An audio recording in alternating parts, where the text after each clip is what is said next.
Graça e a paz, meus irmãos. Convido você a abrir a sua Bíblia na carta de Paulo aos Colossenses, capítulo 3, no versículo 10, que nos diz assim: E vos revestistes do novo homem, que se refaz para o pleno conhecimento, segundo a imagem daquele que o criou.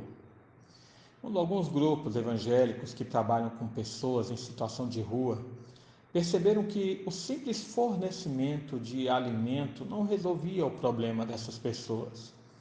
Então, alguns desses grupos começaram a planejar uma nova forma de abordagem e a fornecer então a possibilidade de, além do alimento, darem também um banho, corte de cabelos e barbas e uma nova vestimenta para essas pessoas.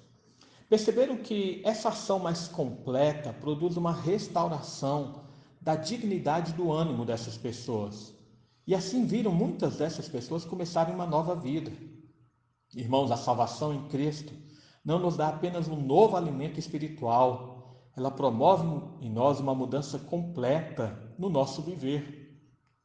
Após Paulo ele falar de comportamentos, aqui nos versículos anteriores, de comportamentos que eram vergonhosos antes de conhecermos a Cristo, agora ele continua mostrando que a graça salvadora e santificadora promove em nós, seja um novo homem com um novo comportamento e uma nova realidade.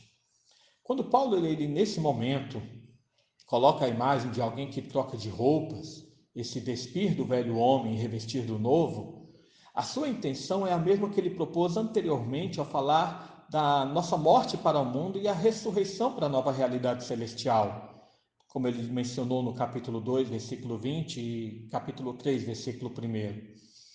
São apenas analogias diferentes para a mesma mudança provocada pela conversão e fé em Jesus.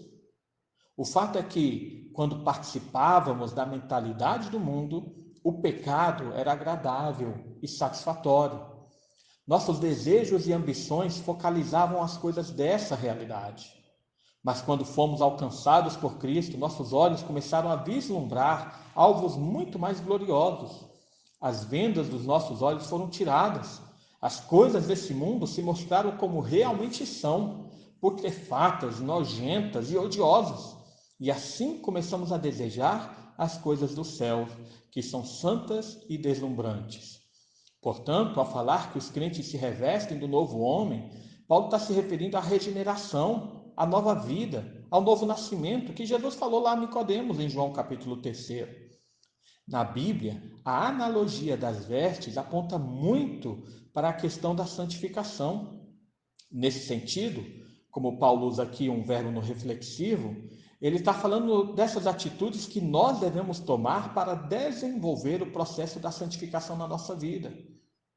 Por meio da obra de Cristo, nós recebemos a justificação e o perdão dos pecados. O Espírito Santo, então, promove em nós a lavagem regeneradora e purificadora, nos selando como filhos de Deus. Ele implanta em nós uma nova disposição, um desejo de aproximação e obediência que nós não tínhamos antes. E assim ele nos auxilia nessa caminhada de obediência em santificação. Foi por isso que Pedro disse lá na sua primeira carta, capítulo 1, versículo 2: eleitos segundo a presciência de Deus Pai, em santificação do Espírito, para a obediência e aspersão do sangue de Jesus Cristo. Então nós podemos ver que Paulo coloca nesse versículo que a novidade de vida consiste em uma restauração do conhecimento divino. Aqui ele está se referindo à iluminação espiritual. O que antes era impossível aos homens, por estarem com as suas mentes escravizadas pelo pecado, agora é plausível, pois o poder de Deus nos libertou completamente, tanto a razão quanto a vontade. Podemos lembrar nesse momento que Paulo falou aos Coríntios: ora, o homem natural não aceita as coisas do Espírito de Deus, porque eles são loucura, e não pode entendê-las, porque elas se discernem espiritualmente.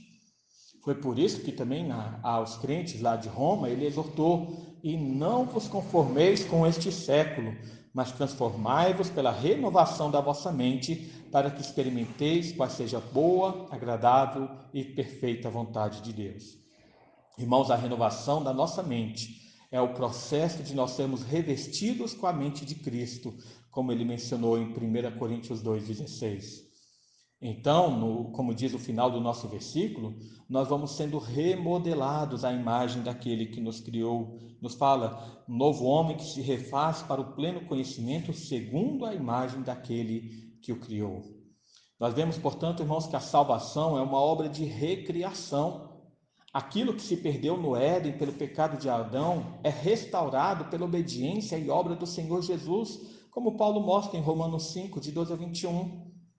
Essa imagem de Deus em nós é confirmada através do nosso novo comportamento.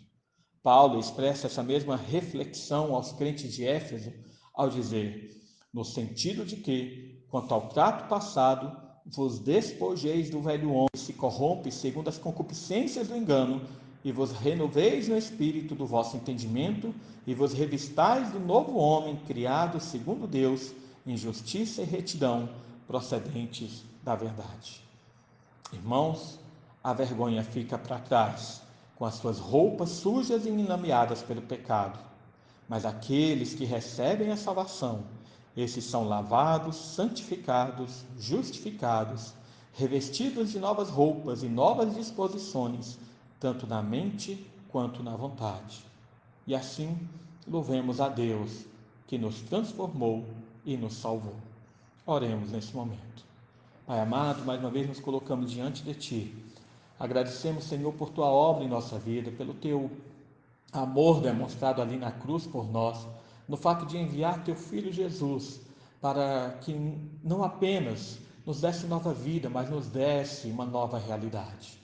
Para que não apenas nos desse perdão do pecado, mas nos desse uma nova mentalidade e nos desse um novo comportamento.